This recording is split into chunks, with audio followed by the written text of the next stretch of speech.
A while back, I came across a video from a YouTuber, Lyra made a website, where the video explains the Gen 1 catching mechanics and how broken and nonsensical they are. The link to that video will be in the description if you want an in-depth explanation of the Gen 1 catching mechanics. It was in that video where I learned that you can actually catch the 4 legendaries in Gen 1 with Pokeballs. After learning that, it got me wondering, how long will it take to catch all 4 legendaries using just Pokeballs? So, I decided to find out.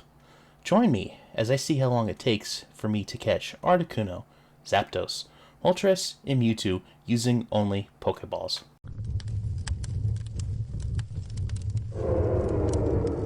So, before I start my journey, I want to share everything I did to make this challenge way less tedious. First thing I did was I used the missing node duplication glitch to get my Pokemon to level 100. This was just so they could take more hits as I chuck Pokeballs at each Pokemon. My team for this run will consist of Pidgeot for Fly, Blastoise for Surf, Ninetales, Victreebel for Cut, Dugtrio for Dig, and Hitmonlee for Strength. Next thing I did was I bought Pokeballs. Lots and lots of Pokeballs. 16 stacks of 99 to be exact, or 1,584 Pokeballs. Also, I duplicated Max Revive and Max Repels. Max Revives were duplicated because I think I might need to revive a Pokemon or 2 during this run, and Max Repels because even though I won't need more than 5 or 6, if I need to buy more Pokeballs, I can have those to sell just in case, but that is a worst case scenario. Last thing before we start is to set the rules, if you decide for whatever reason to try this for yourself. First rule, no damage to the target Pokemon. The target Pokemon must remain at 100% HP the entire time. Second rule, no status moves.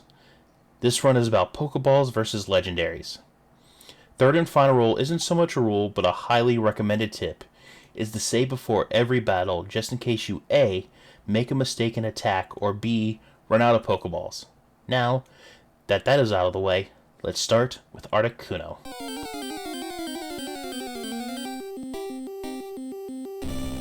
As I journey to the Seafoam Islands, I'm going to briefly explain Gen 1 catching mechanics.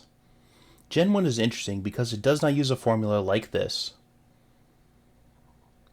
For catching, it uses a bunch of if-then statements combined with several smaller formulas at different times.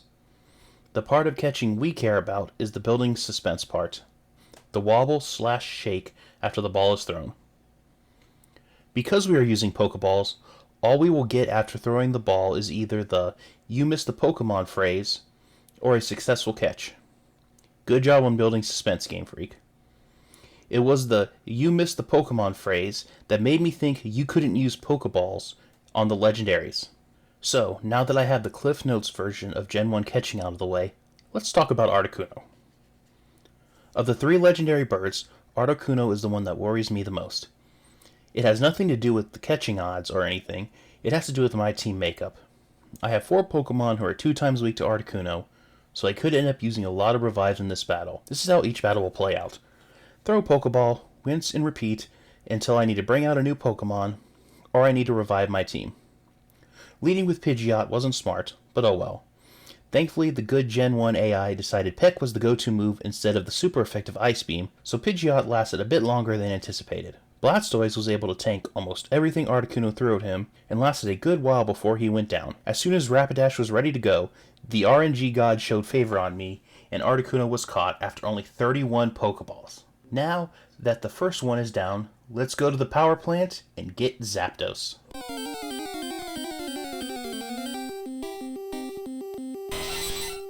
While we go to the power plant, I'm going to talk about the probability of captures happening. As an avid World of Warcraft mount farmer, I know a thing or two about drop chances. I mean, just look at all these mount farming shorts I have. Wink wink, nudge nudge, watch watch. So, based on the calculations from Dragonfly Cave, to catch each of the legendaries is approximately a 0.53% chance, or about 1/188 in fractional form. So, knowing that number and using a probability calculator, I have to throw 131 Pokeballs at each of the legendaries to have a 50% chance of capture, 566 Pokeballs to have a 95% chance at capture, and if I want a 99.9% chance at capture, it would take a staggering 5,990 Pokeballs thrown. And remember, that is per Pokemon. I could realistically throw all 1,553 Pokeballs I am currently carrying at Zapdos 4 times and still not catch it. Now that the math is out of the way, let's talk Zapdos. I am not too concerned with Zapdos versus my team. Only 3 Pokemon are 2 times weak to it, so it shouldn't be too bad.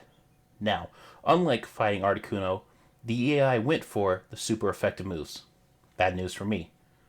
But lucky for me, not too many crits, so massive level difference came in handy. Pidgeot, Blastoise, and Rapidash all do great jobs and let me get 10, 11, and 10 Pokeballs each. Then we get to Victreebel, making her first appearance in this run. Now, what can I say about Victreebel? She took a beating. Dropek hurt her bad. But lucky for me, Zapdos was in a good mood and liked to Thundershock Victreebel, so she survived, and I caught Zapdos only throwing 39 Pokeballs. Halfway there. Now, off to Victory Road and Moltres.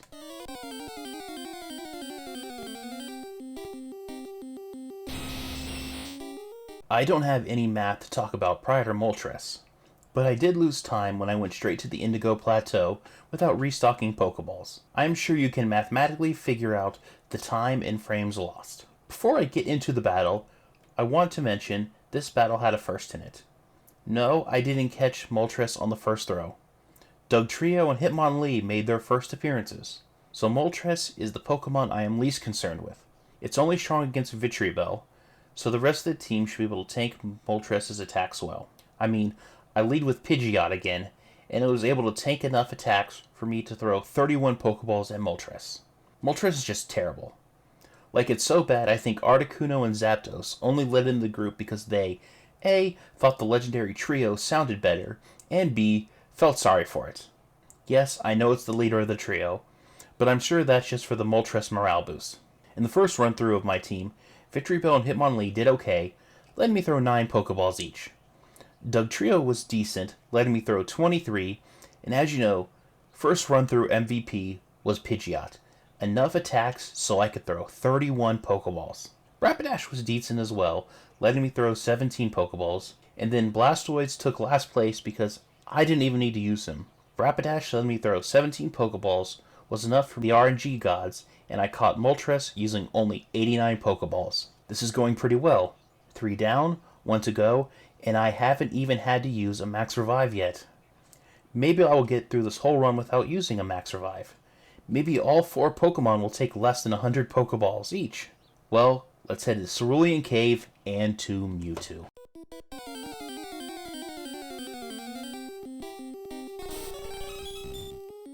The big one. Mewtwo. I am sure this goes without saying, but Mewtwo is the Pokemon I was the most concerned about. Not only is it the strongest Pokemon in the game, but as is well known by almost all casual Pokemon fans, Gen 1 is busted AF. And it is very busted when it comes to Psychic types. Since Mewtwo is the strongest Pokemon in the game, and is a Psychic type, I am in for a world of hurt. I saved Blastoise until last, since it was my Pokemon not only with the highest HP, but it is one of the better defensive Pokemon in the game, with its base stat total ranking 14th out of 151. Let's just not worry about the rest of my team's base defense. Yes, I think this goes without saying, I used Max Revives for the first time. Mewtwo is so powerful that Blastoise was down to 67 HP when I finally revived all my Pokemon. Once he went down, I immediately used another Max Revive because Blastoise was the only Pokemon on my team who I knew could withstand 5 attacks, so I could use 5 revives. Mewtwo was relentless. My Pokemon were dropping like flies. Pretty quickly I was back to Blastoise, which meant another 5 Max Revives to use, bringing my total to 11. For whatever reason, I didn't use Max Revive right away when he dropped. I just kept throwing Pokeballs. Once Pidgeot went down, I wised up and used 2 Max Revives to bring back both Pidgeot and Blastoise, bringing my total used to 13. Dugtrio went down without much of a fight, and I sent out Hitmonlee. Then, it happened. Just like the last time, on my 89th throw, I caught Mewtwo. I did it.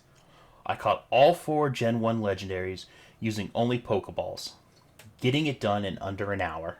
Well, I got that done a lot faster than I thought. I genuinely believed this would be like a 3 or 4 hour adventure of button mashing, chucking thousands upon thousands of Pokeballs, maybe even having to reset at one of the battles. But no, it was pretty painless. What did you all think? If you attempt this for whatever reason, let me know how you did. If you make a video like me, share it, and I will create a playlist of all our runs. If you have any other odd Pokemon challenges, share them with me in the comments, and I may give them a shot. Well, that's it for me. Don't forget to like, share, and subscribe. Leave any thoughts in the comments section, and I will see you all next time.